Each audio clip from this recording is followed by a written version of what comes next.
పల్నాడు జిల్లా చిలకలూరిపేట మాజీ సీఎం నారా చంద్రబాబు నాయుడు సతీమణి నారా భువనేశ్వరి బుధవారం ఎడ్లపాడు గ్రామాన్ని సందర్శించారు.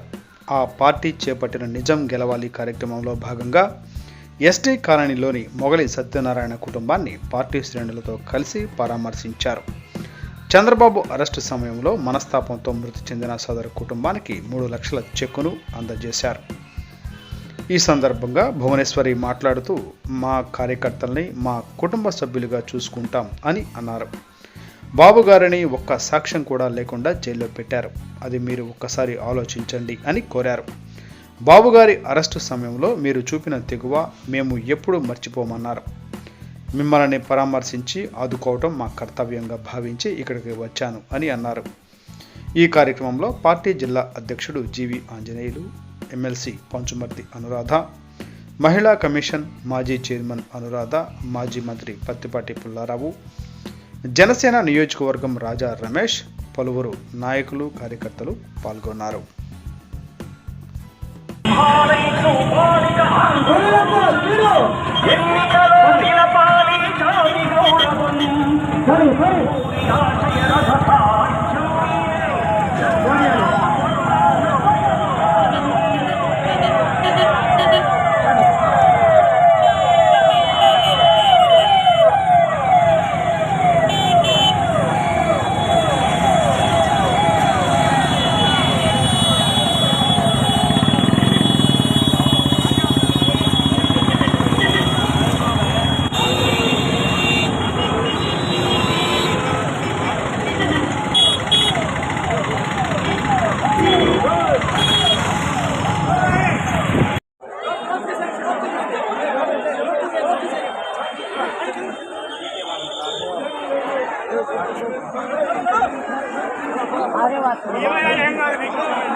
ఏదంటే ఊరు వెళ్ళలేదా?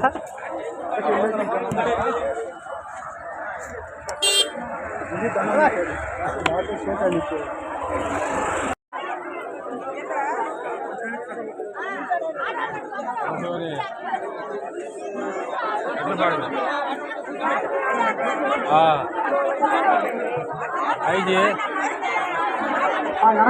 उसे परामर्श करोगी अरे हाँ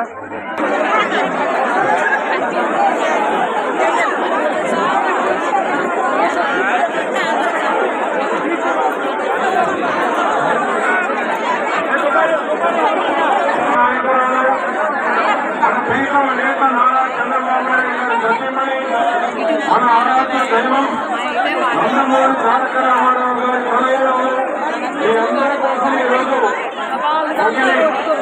గారి కుటుంబాన్ని పరామర్శించడానికి వచ్చారు. నిజం గెలవాలని వారిలో మీరందరూ అడుగులు అడుగువేయడానికి ముందుకొచ్చినటువంటి మీ అందరిని ఉద్దేశించి 2 మాటలు మన నారా భువనేశ్వర్ గారిని మాట్లాడవలసిందిగా కోరుతూ ఉన్నాం.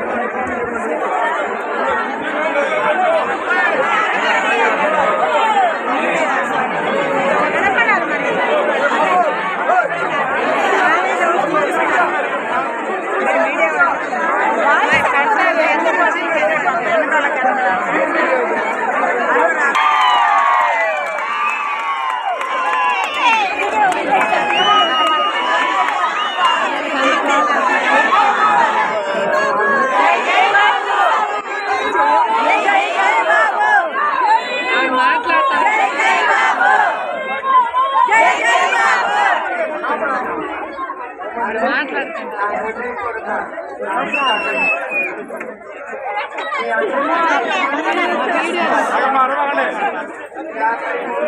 రోజులు రాజమండ్రిలో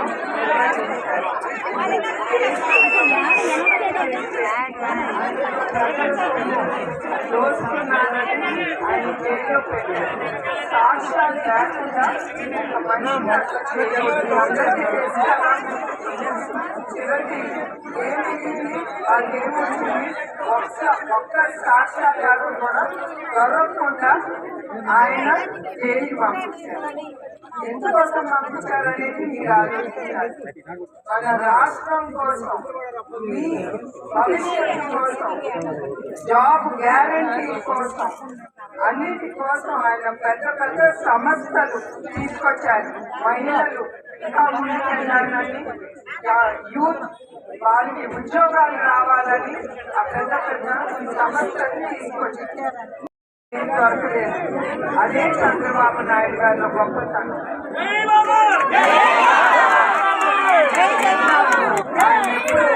ప్రజలు మనిషి తప్ప ప్రజలు డబ్బు కోసం ఆయన కానీ ఆయన కుటుంబం కానీ ఎప్పుడు ఆయన జైల్లో ఉన్నా కూడా